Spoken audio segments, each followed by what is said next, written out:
Kita akan bersama-sama membaca dan merenungkan firman Tuhan, namun sebelumnya mari kita bersatu dalam doa. Kita berdoa.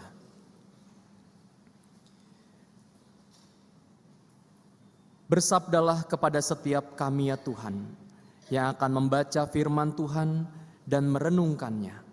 Biarlah sabdamu yang agung itu senantiasa menggugah kami menghayati bahwa hidup kami benar-benar bukan milik kami sendiri. Tuhan menganugerahkan kehidupan yang harus kami kerjakan dan kami upayakan sebaik mungkin. Untuk itu biarlah Engkau senantiasa memimpin hidup kami menjadi raja atas diri kami dan firman-Mu menjadi pemandu dalam hidup kami. Di dalam kuasa Roh Kudus-Mu biarlah setiap kami yang terbatas ini dipakai oleh Tuhan untuk menyatakan dan menggunakan kebenaran-Mu dalam kehidupan kami. Terima kasih ya Allah, dalam Yesus Kristus dan kuasa Roh Kudus kami berdoa dan memohon. Amin. Pembacaan Alkitab pada hari ini diambil dari Injil Yohanes pasal 1 ayat 43 sampai 51.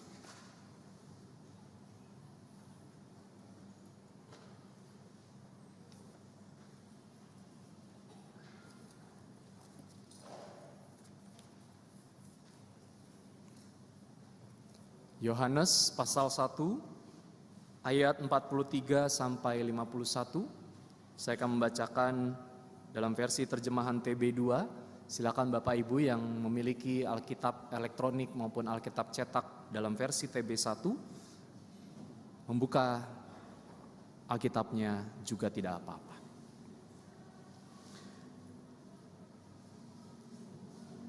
Yohanes pasal 1 ayat 43 sampai 51, firman Tuhan dinyatakan kepada kita demikian. Keesokan harinya, Yesus memutuskan untuk berangkat ke Galilea. Ia bertemu dengan Filipus dan berkata kepadanya, "Ikutlah aku." Filipus berasal dari Betsaida, kota Andreas dan Petrus.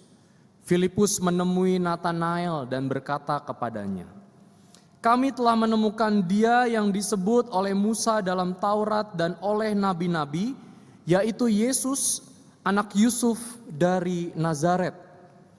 Kata Natanael kepadanya, "Mungkinkah sesuatu yang baik datang dari Nazaret?" Kata Filipus kepadanya, "Mari dan lihatlah." Yesus melihat Natanael datang kepadanya lalu berkata tentang dia, "Lihat, inilah seorang Israel sejati, tidak ada kepalsuan dalam dirinya." Kata Natanael kepadanya, "Bagaimana engkau mengenal aku?"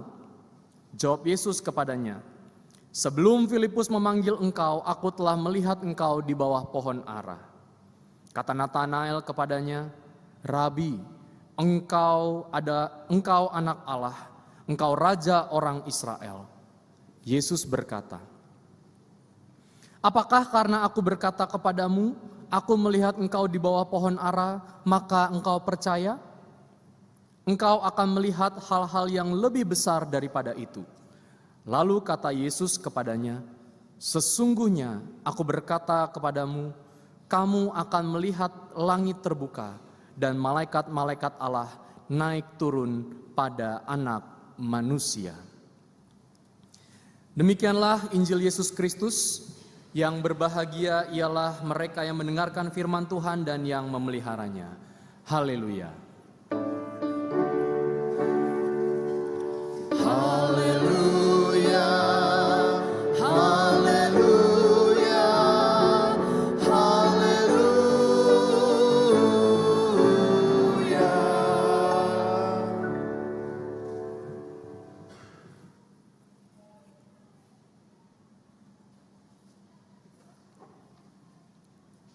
Hidup bukan milik kita sendiri. Wah, setuju gak Bapak Ibu?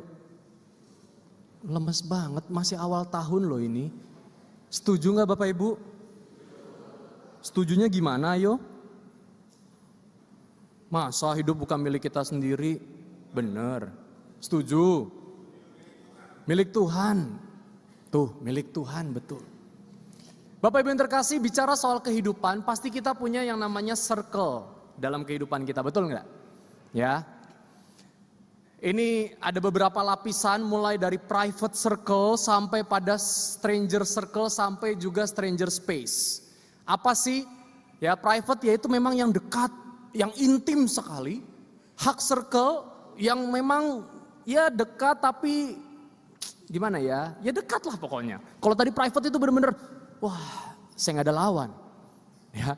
Lalu ada faraway hug circle, mungkin kita punya saudara yang terpisah jauh, kakak adik kita, sepupu, ya nantulang, namboru dan segala macamnya, ya yang jauh tapi memang masih saudara. Atau handshake circle, ya handshake circle tuh yang datang karena mungkin harus satu pekerjaan, satu project, satu kantor, begitu ya.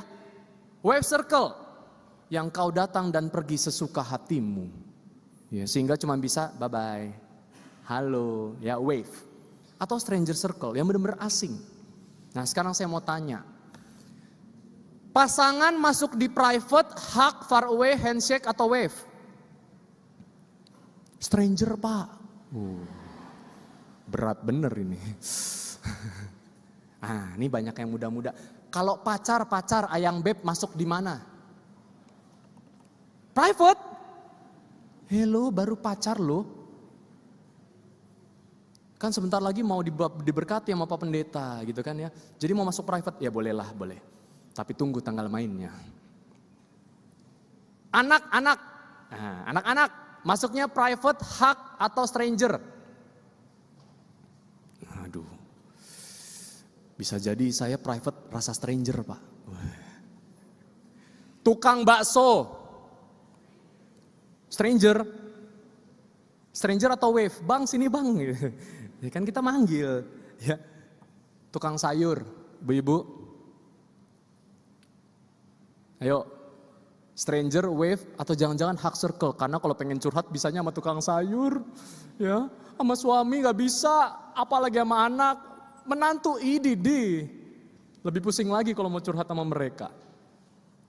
Bapak Ibu yang terkasih, kalau kita bicara soal circle, pada dasarnya atau kebiasaan kita adalah kita berjumpa dengan orang-orang asing yang kemudian lama-kelamaan bisa masuk menjadi circle terdekat, betul nggak? Ketika kita ketemu pasangan kita yang sekarang nih, awalnya itu stranger atau sudah langsung private circle? Stranger dong, waktu di kampus lihat-lihatan, ketemu, ih cantik ya dia, ih ganteng deh dia. Kayaknya kita punya ikatan-ikatan kimia, chemistry, ya. Mulai tuh dari stranger, wave, handshake. Kita pas panitia bareng bisa dong ya WA-WA-an. Zaman dulu belum ada WA ya. Adanya kirim-kirim surat cinta ya. Betul ya? Boleh dong minta alamatmu, aku pengen kirim surat buatmu. Yeah. Berjam-jam di wartel. Masih ada yang ngalamin wartel Bapak Ibu? Nah, dari yang stranger makin lama makin deket sampai kemudian handshake, far away dan kemudian pasang cincin. Yeah. Dan kemudian menjadi private circle. Ada nggak yang begitu lahir langsung ketemu dia jodohku, langsung saat itu juga jadi private circle? Ada? Nggak ada. Nah sekarang pertanyaan berikutnya. Semakin dekat atau semakin jauh, mana yang lebih susah lepas? Mereka yang private atau yang stranger? Hah? Stranger lah ya. Gampang banget. Saya nggak kenal ini Pak, mau dia jungkir balik dan segala macam, terserah. Betul nggak? Nggak ada untungnya buat saya. Tapi kalau dia private, misalnya anak kita, misalnya orang tua kita, mereka sakit, mereka lagi bergumulan, kita akan turun tangan, betul nggak? Walaupun banyak anak yang begitu punya masalah, angkat kaki dari rumahnya. Menganggap keluarganya sebagai stranger circle. Nah, kita tahu bahwa semakin dekat hubungan, maka bukan cuma sekedar semakin susah untuk dilepaskan, tetapi kita semakin merasa hidup kita memang bukan milik kita sendiri. Setuju enggak? Ya, betul ya. Sekarang saya tanya, jangankan hidup, uang. Uangnya istri, uangnya suami bukan? Kenceng banget, bukan. Uangnya suami? Absolutely yes. Cuman satu gitu ya. Ya itu contoh, ya kan. Waktunya kita jadi waktunya anak enggak? Iya, sebagai orang tua. Walaupun kadangkala anak ya kalau dia udah ketemu sama temennya, waktu bersama keluarganya dilupain. Atau sebaliknya. Jadi Bapak Ibu Saudara terkasih dalam Tuhan Yesus Kristus, semakin dekat hubungan, maka kita semakin merasa hidup kita memang bukan milik kita sendiri. Betul ya? Setuju ya? Waktu masa muda kita bisa berkelana, berkeliling dunia, berkeliling daerah kemanapun. Tapi ketika kita sudah semakin menemukan hak circle, bahkan private circle kita, maka kita mulai memikirkan, hidupku bukan buatku lagi loh. Aku sehat bukan hanya untuk diriku yang sehat, tapi aku bisa melakukan segala pekerjaanku demi orang-orang yang kukasihi. Setuju enggak? Ya. Nah, masalahnya apakah kita nunggu ketemu private circle dulu baru kita merasa hubungan atau hidup kita bukan milik kita sendiri? Tadi Bapak mengatakan hidup kita bukan milik kita sendiri. Iya, milik siapa? Milik Yesus. Pada saat kapan kita merasa hidup kita milik Yesus? Pada saat kapan? Baru minggu lalu tuh teman-teman yang dibaptis, yang di CD gitu kan ya. Kita kan juga udah terima baptis anak, baptis dewasa ataupun CD. Kita menjadi milik Kristus, betul. Kita menjadi private circle-nya Kristus. Tapi masalahnya tidak sedikit orang yang kemudian udah di private circle sama Yesus, hidupnya stranger circle. Kita mau lihat proses perubahan from stranger to private circle. Dari yang asing menjadi bagian terdekat, menjadi bagian yang intim bersama dengan Kristus yang dialami oleh kedua orang murid yaitu Nathanael dan Filipus. Bacaan kita yang tadi kita baca Bapak Ibu sekalian, Yohanes pasal 1 ayat 43 sampai 51 ini bicara soal pemanggilan menjadi murid-murid Yesus yang pertama. Ini batch kedua. Batch pertama itu Andreas, Petrus, siapa lagi? ABS, bukan Yohanes, dan Yakobus. Ini batch keduanya, yaitu Filipus dan Nathanael. Tapi kita bisa melihat bagaimana dua orang murid ini atau calon murid ini kala itu punya cara pendekatan yang berbeda oleh Yesus. Betul enggak? Kalau Filipus apa yang membedakan? Yesus langsung mengajak Filipus sebagai muridnya, betul enggak? Filipus, ikutlah aku. Ya, tapi Filipus kemudian lari mencari Nathanael, ngomong, Nathanael, aku telah melihat dia yang disebut-sebutkan di dalam kitab para nabi, kitab Musa, yaitu adalah Yesus anak Yusuf orang Nazaret. Tapi apa yang terjadi Bapak Ibu Saudara sekalian?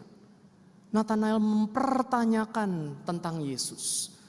Ya, bukan mempertanyakan identitasnya siapa Yesus dan segala macam, tapi mempertanyakan mana mungkin yang baik datang dari Nazaret. Ngeselin ya. Ngomong begitu, mana mungkin yang baik datang dari Nazaret? Pertanyaannya kenapa? Nathanael sampai bisa muncul pemikiran seperti itu dan kemudian di situ terjadi percakapan yang menarik antara Nathanael dan Yesus.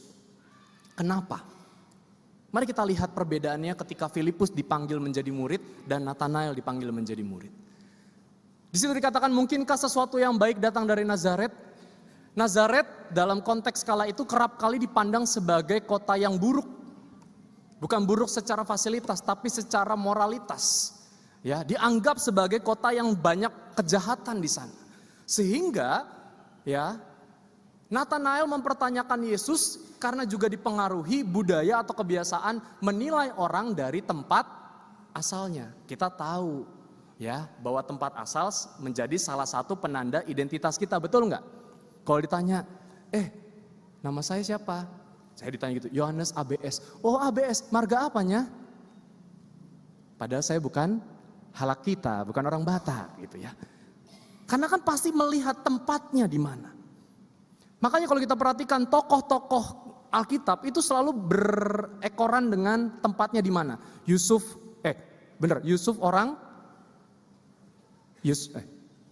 Simon dari Kirene, kalau pengen ngomong Simon di kepala keluarnya Yusuf. Simon orang Kirene. Tadi dikatakan ya Filipus dari Betsaida. Kenapa? Karena tempat menjadi penanda identitas utama kala itu. Masalahnya kebiasaannya adalah menempatkan atau menilai orang berdasarkan tempat dan konteksnya. Maka dari itu Nathanael bilang apa? Mana mungkin yang baik datang dari Nazaret? Yesus orang Nazaret, mana mungkin? Nah, Ketika Nathanael berkata seperti itu dan kemudian ketemu dengan Yesus, langsung Yesus tembak dia. Bukan menyatakan cinta ya. Lihatlah, ini nih orang Israel sejati. Tidak ada kepalsuan di dalam dirinya. Menurut Bapak Ibu, itu pujian atau sindiran? Pujian atau sindiran? Lihatlah, dia orang Israel sejati. Tidak ada kepalsuan dalam dirinya. Pujian atau sindiran? Beneran pujian? Beneran sindiran? Ayo saya tanya dua-duanya kan, makin bingung kan. Gak berani menyindir. Mari kita lihat konteksnya. Ketika Yesus ngomong tersebut, ngomong kalimat itu, sebenarnya Yesus sedang memastikan kebiasaan yang Nathanael bahkan masyarakat kala itu lakukan. Sehingga sebenarnya ini merupakan sebuah kalimat sindiran. Tidak ada kepalsuan, maksudnya apa? Dia benar-benar orang Israel asli yang menerapkan tradisi dan kebiasaan menilai orang lain berdasarkan tempatnya. Bukan berdasarkan kemampuan orangnya. Bukan berdasarkan siapa orangnya. Maka dari itu Yesus mengatakan apa? Selanjutnya kita lihat kalimatnya tadi dikatakan oleh Yesus ketika sudah ketemu. Lalu Nathanael bingung. Loh gimana dia bisa mengenal aku? Kok sok-sok banget mengenal aku? Tapi Yesus bilang apa? Sebelum Filipus nyamperin kamu, aku sudah melihat kamu di bawah pohon ara. Artinya apa? Yesus tahu siapa Nathanael sebelum Nathanael ngomong kepada Yesus. Dan Yesus tahu cara berpikir Nathanael. Ini menarik Bapak Ibu Saudara sekalian. Maka dari itu ya Yesus mempertanyakan lagi. Kamu percaya sama aku gara-gara aku tadi ngomong gitu? Hah? Iya. Gara-gara tadi aku ngomong kamu orang Israel dan segala macamnya. Sehingga akhirnya kamu percaya karena gak enak? Iya. Makanya Yesus berkata apa lagi? Engkau akan melihat yang lebih besar daripada itu semua. Sehingga terjadi perubahan yang tadinya stranger nih. Si Nathanael menganggap Yesus sebagai stranger. Berubah. Rabi, engkau anak Allah, engkau raja orang Israel. Berubah. Dari yang sinis terhadap Yesus, terhadap Nazaretnya yang melekat pada diri Yesus. Berubah menjadi engkau anak Allah, sebuah pengakuan iman. Engkau raja orang Israel. Bapak Ibu saudara yang terkasih dalam Tuhan Yesus Kristus, inilah perubahan. Bagaimana Yesus menggiring orang-orang seperti Nathanael yang mempertanyakan, yang mempersangsikan seseorang oleh karena tempatnya. Dan kemudian mengenal Yesus secara pribadi. To be inner circle-nya Yesus. Bukankah kita seringkali begitu ya? Menyematkan orang berdasarkan sukunya, etnisnya, tempat lahirnya dan segala macam. Pak Abes memang gitu. Disebutin dasar orang ini, nah gitu ya, disebutin etnisnya. Kita melekatkan itu padahal kita belum tentu mengenal siapa dia, betul nggak? Tapi sudah mengeneralisir, menstereotype, dan pada akhirnya bukan menjadi inner circle, tetapi semakin menjadi stranger circle, bahkan enemy circle, lingkaran permusuhan. Tapi kita lihat bagaimana kemudian Yesus menolong Nathanael untuk bisa menjadi bagian dari kehidupan Yesus. From stranger to private. Dari yang asing diundang mengikut Yesus. Maka dari sini kita belajar. Hidup kita bukan milik kita sendiri. Mengajarkan kita untuk punya faith circle Bapak Ibu sekalian. Pertanyaannya, di manakah dan siapakah Yesus dalam hidupmu? Apakah Yesus ada di bagian stranger space? Enggak tahulah, pokoknya asing dia, enggak pernah kita dengar. Atau jangan-jangan dia adalah stranger circle. Kita KTP-nya Kristen, tapi pernah baca Alkitab. Apa itu Alkitab? Kamu tahu Injil Yohanes? Siapa itu Yohanes? Stranger. Ngakunya Kristen, tapi imannya adalah iman yang stranger. Seberapa besar memang kita membuka diri bagi Yesus. Sama seperti ketika Nathanael berdialog dengan Yesus, pada akhirnya dia membuka dirinya. Ya Rabi, engkaulah anak Allah. Pertanyaannya, iman kita berada dalam lingkaran yang mana Bapak Ibu sekalian? Saya tidak menjustifikasi, tapi mari kita berefleksi. From stranger, apakah itu stranger, apakah itu wave, Ya, apakah itu handshake? Ya sudahlah, kalau saya cari Tuhan pada saat saya butuh. Kalau saya nggak butuh, ngapain cari Tuhan? Repot-repot banget. Betul nggak? Begitu bergumul, wah Tuhan menjadi private circle. Begitu selesai pergumulan, masuk ke lingkaran mana dia? Tetap private dong Pak, tapi rasa stranger. Iya, ya, tetap harusnya. Tetap private, tapi kebanyakan kita adalah menjadikan Tuhan atau iman kita itu sebagai handshake circle. Datang saat butuh, nggak butuh, jadi nggak usah didatangi. Hidup kita bukan milik kita sendiri. Yesus menjadikan kita inner circle-nya melalui pengampunan dan keselamatan. Setuju enggak? Tapi sedihnya kita menjadikan dia dari private circle semakin menjauh menjadi stranger circle. Kita sudah dibaptis, kita sudah sidi, mengaku percaya. Tapi ternyata kehidupan berimannya berada dalam stranger circle ataupun stranger space. Jauh dari kata Kristus dan kasihnya. Maka dari itu hidupku bukan milikku lagi. Seperti lagu tadi tema ya. Hidupku bukannya aku lagi. Tapi Yesus apa uang? Uang apa Yesus? Benar. Benar. Oh, cuman satu yang bilang iya Pak. Yang lainnya hepeng tetap mantap itu Pak. Hati-hati, karena bisa jadi lagu tadi berubah, kata Yesusnya diubah dengan yang lain karena yang di dalam diri kita bukanlah Kristus. Maka dari itu faith circle, ketika Yesus sudah menjadikan kita inner circle-nya dengan pengampunan, dengan keselamatan, maka jadikanlah juga Yesus sebagai private circle kita yang gak akan tergantikan dan gak akan disingkirkan. Faith circle, hidup kita bukan milik kita lagi juga mengajarkan kita untuk terus merawat family circle kita. Pertanyaannya, di manakah dan siapakah keluarga bagimu? Adakah yang merasa keluarga sebagai stranger circle, bahkan stranger space? Saya satu rumah, tapi rasanya dia seperti orang asing bagi saya. Saya satu atap, status kami menikah. Dia orang tua, dia mertua, dia cucu menantu, tapi saya merasa itu sebagai stranger, orang asing bagi saya.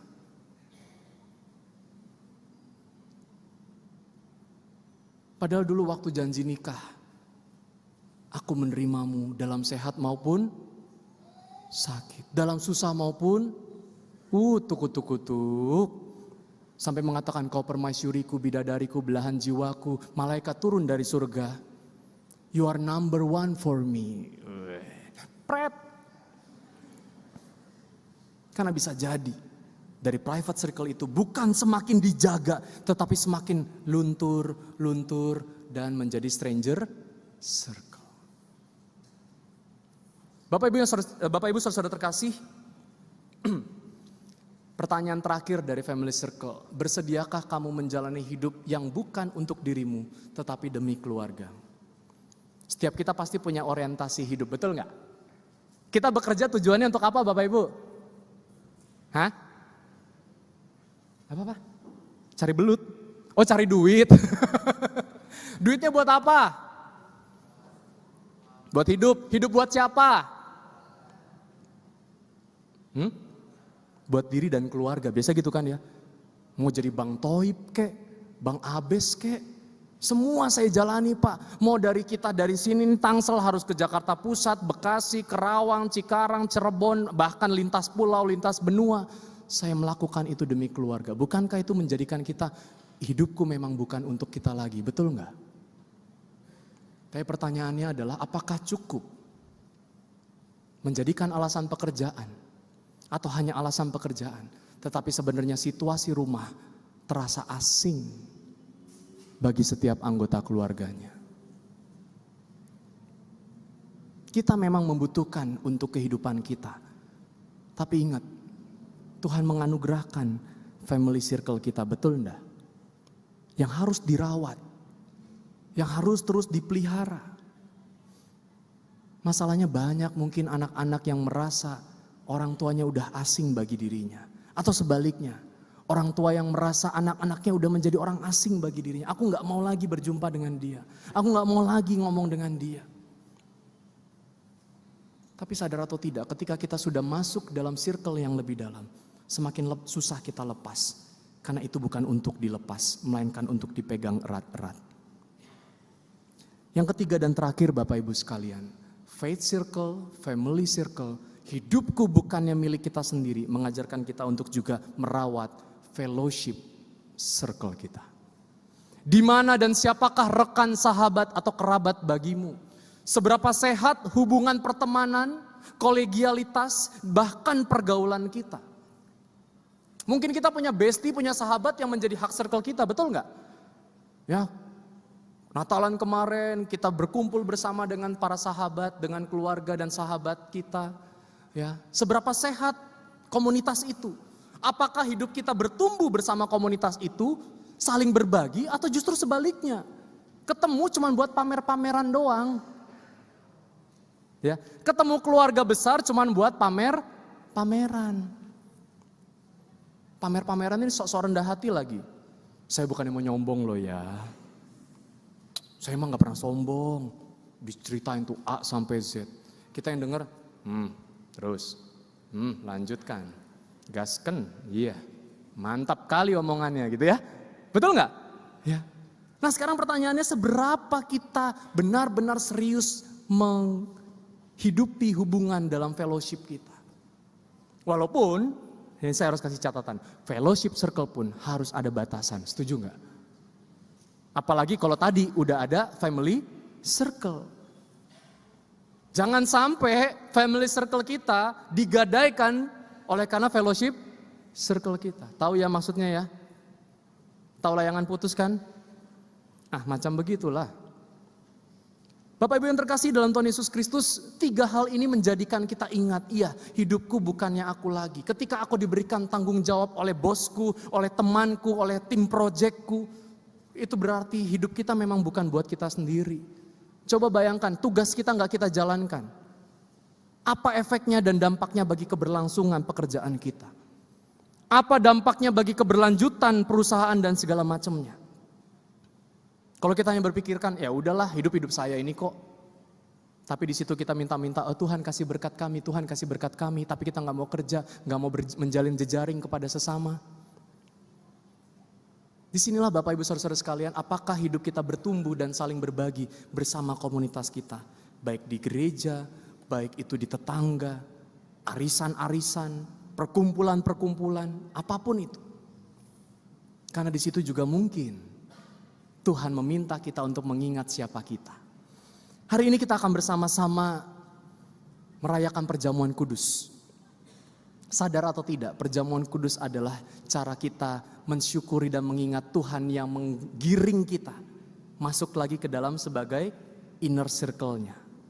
Karena perjamuan kudus kita merayakan karya Kristus yang mempersatukan dan mempersekutukan kita. Sehingga kita bisa satu meja, satu perjamuan, mengucap syukur bersama. Kita inner circle-nya Allah. Dan Allah mengundang kita secara terbuka. So, kalau tadi Bapak Ibu perhatikan, kita tidak ada salam damai, betul enggak? Ada yang bingung enggak? Loh kok saya udah mau begini, enggak jadi. Gitu ya. Kok kenapa? Setiap perjamuan kudus salam damai enggak di awal. Karena ketika bicara perjamuan kudus, ingat, ada salah satu dimensi yaitu persekutuan yang damai. Maka akan ditanyakan apakah engkau berdamai dengan istri atau suami, anak-anak, teman dan segala macamnya. Karena ini persembahan syukur kita. Kita merasakan berkat Tuhan. Dan itu harus dalam kondisi yang damai. Maka dari itu Bapak Ibu yang terkasih dalam Tuhan Yesus Kristus, hidup bukan milik kita sendiri. Ketika kita mengingat bahwa Yesuslah yang terlebih dahulu menjadikan kita inner circle-nya. Dan sebagai inner circle-nya Yesus, maka Yesus menjadi identitas hidup yang melekat dan gak pernah terganti. Maka dari itu lakukanlah peran tanggung jawab dan panggilan kita di tengah kehidupan yang Tuhan karuniakan sebagai inner circle-nya Kristus yang menjadikan kasih, pengampunan sebagai identitas, sebagai peran yang bisa kita bagikan di tengah keluarga, di tengah pekerjaan, di tengah studi, bahkan dimanapun kita ditempatkan. Meskipun kita berjumpa dengan orang-orang asing, tapi ingat, karena ada Kristus di dalam kita, kita tidak semena-mena terhadap mereka yang asing. Hidup kita bukan milik kita sendiri. Selamat menjadi bagian dari milik Kristus dan hidupilah Kristus dalam hidupmu. Amin. Saat hening untuk kita sekalian.